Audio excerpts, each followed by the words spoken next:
નર્મદા જિલ્લાના ભાજપમાંથી સસ્પેન્ડ થયેલા અને હાલ આમ આદમી પાર્ટીના નર્મદા જિલ્લા પ્રમુખનો હોદ્દો ધરાવતા નિરંજન વસાવા સામે રાજપીપળા પોલીસ મથકે ફરિયાદ નોંધાઈ છે, જેમાં પેવર બ્લોકના 1,86,000 રૂપિયાની માંગણી કરતા 2023થી આ રૂપિયા બાકી હોવાની ફરિયાદી મનીષ વસાવાએ રાજપીપળા પોલીસ સ્ટેશનમાં નોંધાવી છે, જેમાં જાનથી મારી નાખવાની ધમકીની પોલીસ ફરિયાદ નોંધાતા ચકચાર મચી જવા પામી છે।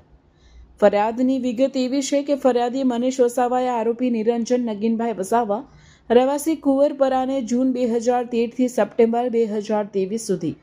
અલગ અલગ તારીખોમાં પેવર બ્લોક કુલ 1,86,000ના આરોપીને તેના ગામના કામો કરવા માટે આરોપીના કહ્યા મુજબ આરોપીના ગામમાં નાખી આપતા આરોપીએ 5-6 માસમાં પેવર બ્લોકના તમામ નાણાં આપવાના પાકો ભરોસો અને વિશ્વાસ આપેલ। તેમ છતાં આરોપીએ જણાવેલ સમય મર્યાદામાં ફરિયાદીને પેવર બ્લોકના નાણાં ન આપતા ફરિયાદી તથા સાહિદો બાકી નીકળતા નાણાં લેવા અવારનવાર આરોપીના ઘરે જતા તેમજ ફોન ઉપર સંપર્ક કરતા નાણાં આપવા બાબતે બહાનાઓ બતાવી ફરિયાદી અને સાહિદો માટે સપ્ટેમ્બર 2025માં આરોપીના ઘરે બાકી નીકળતા નાણાં લેવા જતા આરોપીએ ફરિયાદી તથા સાહિદો સાથે મા બહેન સમાણી ગાળો બોલી હવે પછી તમારા બાકી નીકળતા નાણાં લેવા આવશે તો જાનથી મારી નાખીશ તેવી ધમકી આપી ગુનો કરતા આ બાબતે